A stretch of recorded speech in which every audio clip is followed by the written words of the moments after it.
नमस्कार शिक्षकों और विद्यार्थियों। आज आपके सामने उपस्थित हूँ मैं महेंद्र कौर। अंतरा का काव्य भाग का पाठ जयशंकर प्रसाद के जो गीत हैं, कार्नेलिया का गीत और देवसेना का गीत, उन पाठों के एमसीक्यू आपके सामने लेकर उपस्थित हूँ। ये प्रश्न बनाए हैं हिंदी प्रवक्ता राजकुमारी मैडम ने। इसके लिए मैं उनका आभार व्यक्त करती हूँ और आप सब इससे लाभ उठाएं और आपको अगर ठीक लगता है तो अपने साथियों के साथ भी इसको शेयर कर दें। तो प्रस्तुत हैं अंतरा के जयशंकर प्रसाद के एमसीक्यू कक्षा 12 के लिए। आपके सामने स्क्रीन पर प्रश्न आ रहे हैं। पहले आप उनको सोच लें क्योंकि ये पाठ आप पढ़ चुके हैं, और आप सोचें कि क्या उत्तर सही है। फिर आप अपने आप को देखें, समझें और जो सही उत्तर है उसको जानें।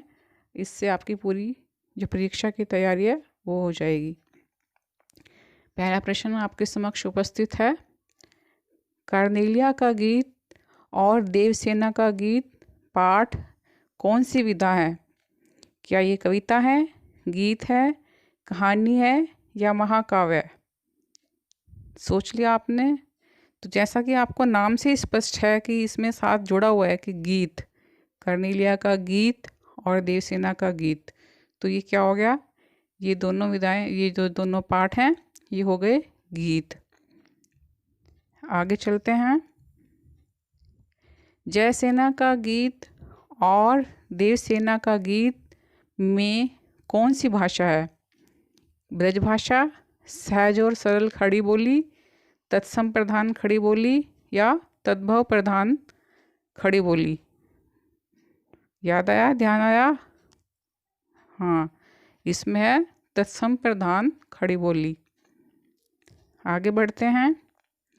श्रमित स्वपन में कौन सा अलंकार है? उपमा, रूपक, उत्प्रेक्षा या मान्यीकरण? तो यहाँ पर श्रमित स्वपन, एक जो श्रम करने वाला है वो, उसको क्या स्वपन है उससे जोड़ा गया है, तो यहाँ पर अलंकार है मान्यीकरण। आगे बढ़ते हैं। देवसेना का गीत जयशंकर प्रसाद के किस नाटक में से लिया गया है? चंद्रगुप्त, स्कंदगुप्त, अजातशत्रु या लहर? तो ये देवसेना का गीत स्कंदगुप्त नाटक से लिया गया है। आगे बढ़ते हैं। उनिंदी शब्द किस प्रकार का शब्द है? तत्सम, तद्भव, देशज या विदेशज? तो ये सोचिए।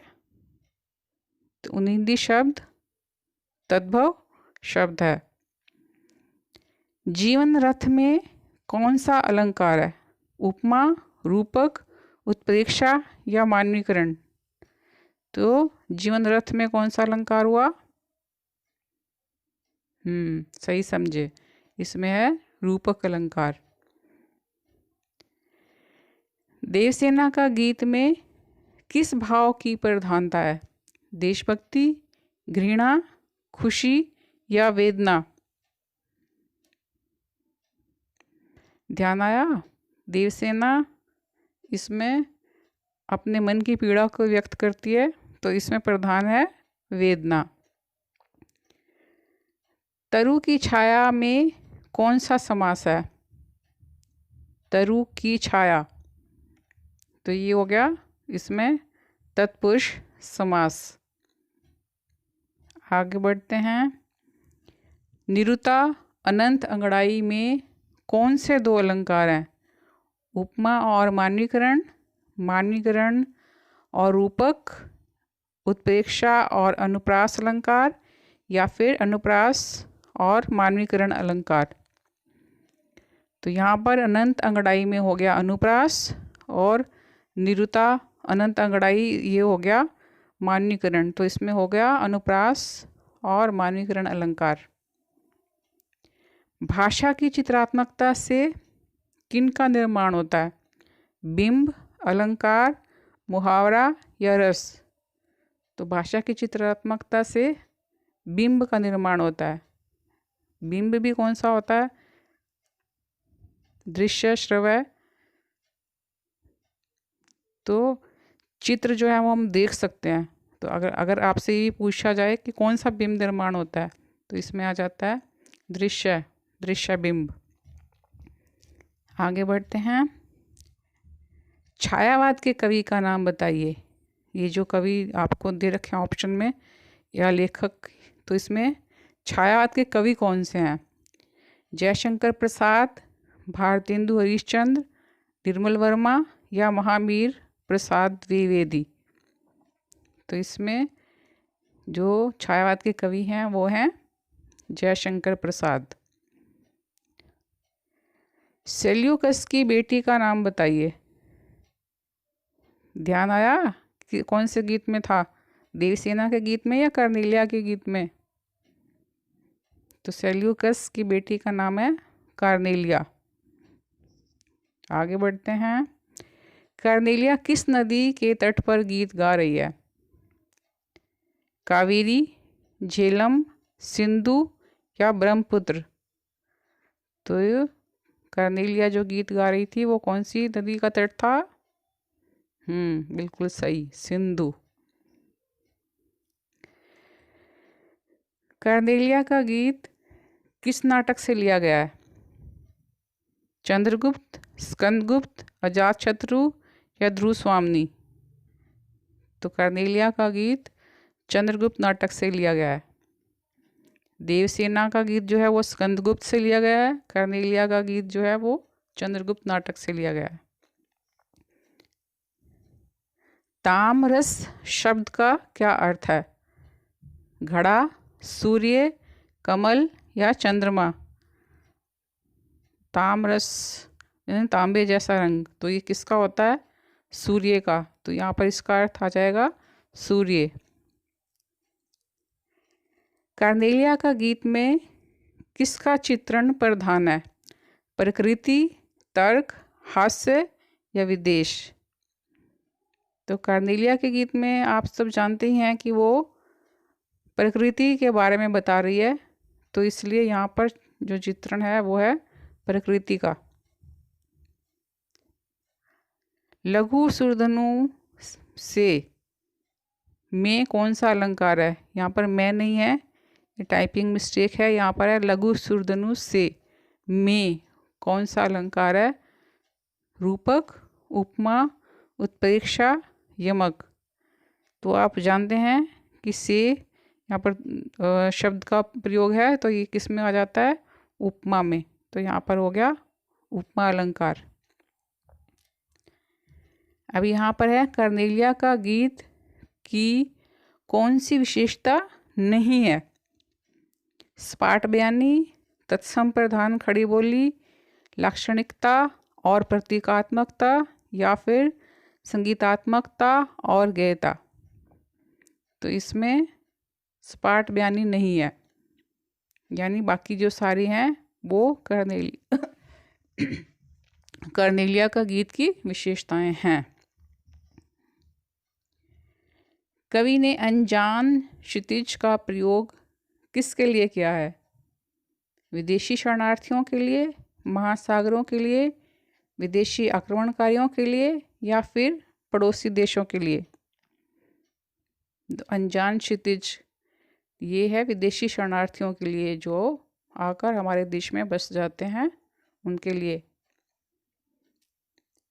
कार्नेलिया का गीत में किस देश की विशेषताओं का वर्णन किया गया है? यहाँ भी थोड़ी सी टाइपिंग मिस्टेक है। कार्नेलिया का गीत में है, यहाँ पर मैं नहीं है, तो इस बात का आप ध्यान रख लीजिएगा। भारत का, अमेरिका का, चीन या श्रीलंका का। तो यहाँ पर हमारे देश भारत की बात हो रही थी, तो यहाँ पर भारत की विशेषताओं का वर्णन किया गया है इसमें। आगे बढ़ते हैं। जहाँ पहुँच अनजान क्षितिज को मिलता एक सहारा, इस पंक्ति का क्या अर्थ है? भारत देश में अनजान लोगों को भी सहारा मिल जाता है। भारत देश के लोग दयालु और परोपकारी हैं। भारत में अपरिचित को पूरा आदर, सम्मान और प्रेम देते हैं। सभी उपयुक्त हैं। तो इसका अर्थ है कि ये जो सारी विशेषताएं हैं ये सारी भारत देश के लोगों पर लागू होती हैं, तो सभी उपयुक्त हैं, ये उत्तर आ जाएगा।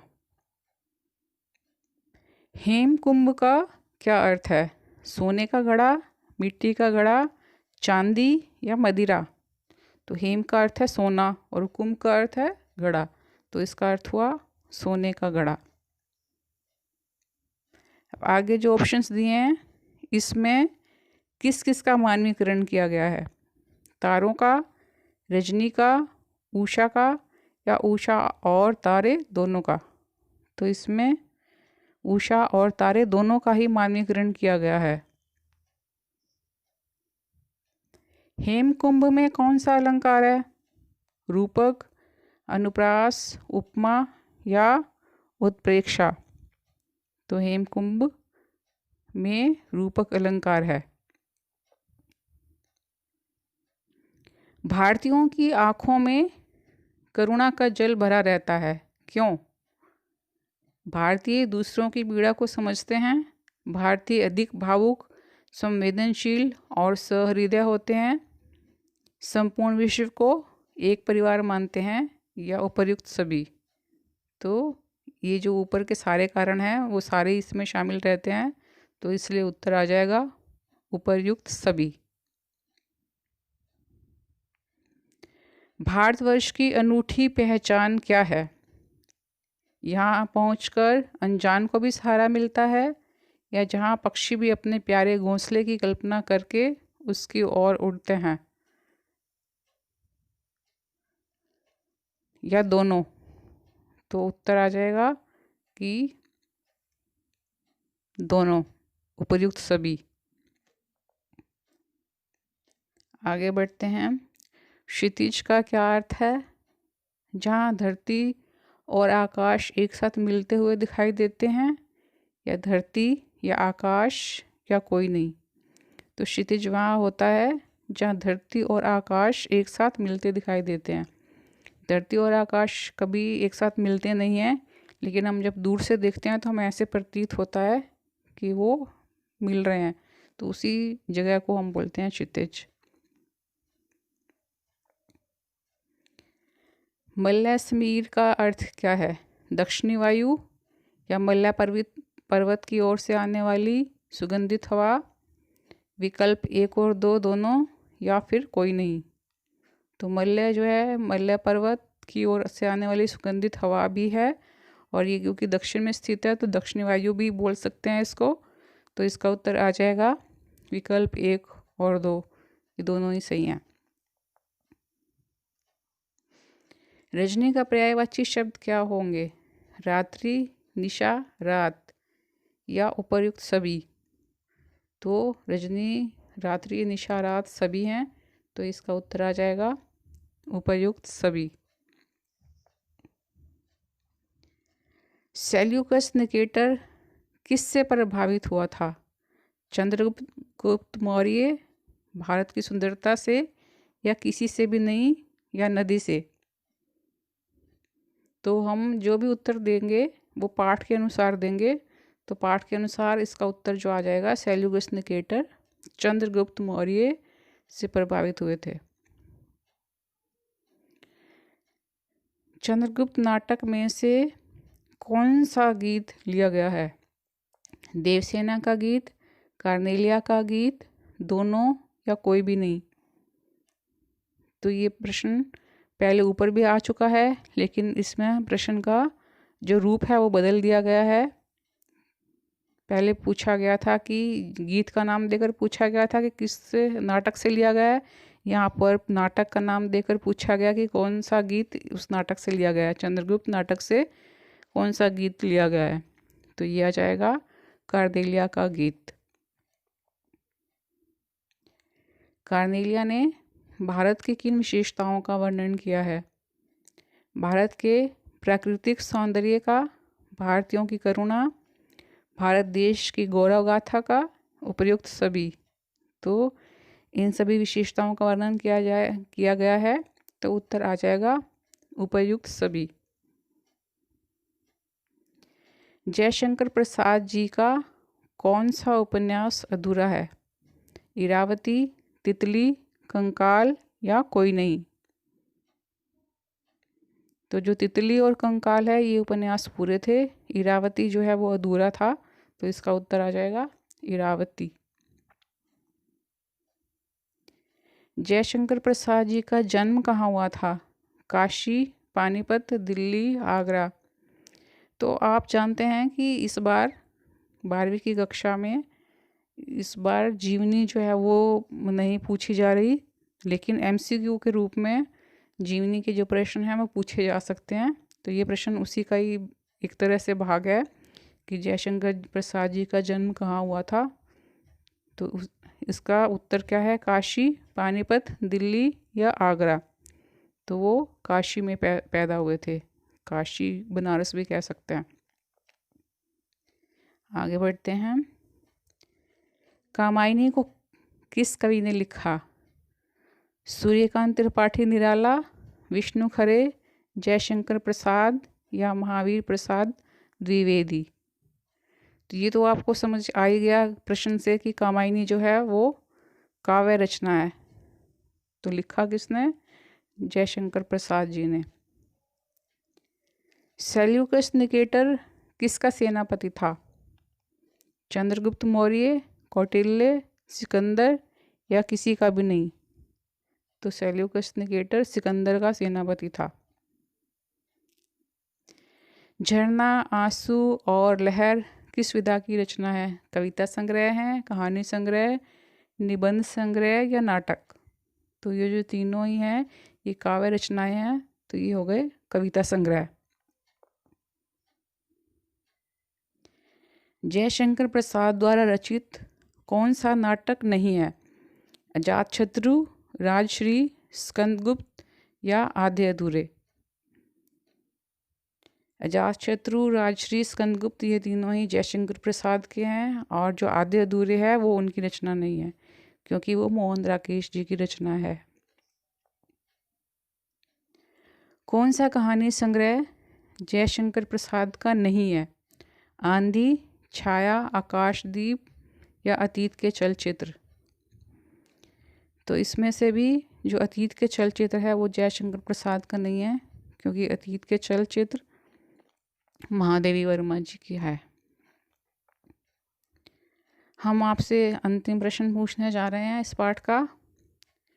शीतल ज्वाला जलती है में कौन सा अलंकार है? विरोधाभास, उपमा, अतिशयोक्ति या रूपक? देखिए यहाँ पर शीतल और ज्वाला, तो शीतल जो है वो ठंडा हो गया, ज्वाला जो है वो गर्म होती है, तो यहाँ पर विरोधाभास अलंकार हो गया। आशा है आप सबको ये प्रश्न अच्छी तरह से समझ आ गए होंगे, और आप एक बारी फिर से पाठ में जाकर इनको पढ़ भी सकते हैं और इन प्रश्नों का अभ्यास कर सकते हैं, जो आपकी परीक्षा के लिए उपयोगी होगा। इसमें कहीं कहीं टाइपिंग मिस्टेक्स रह गई हैं, तो उसके लिए मैं आपसे क्षमा चाहती हूँ। अगली पाठ में ये गलतियाँ आपको नहीं मिलेंगी। और इन प्रश्नों को बनाने के लिए प्रवक्ता राजकुमारी मैडम का सहयोग है, उनका मैं फिर से धन्यवाद करती हूँ।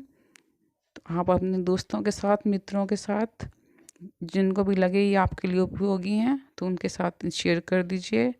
धन्यवाद। मिलेंगे फिर अगले पाठ में।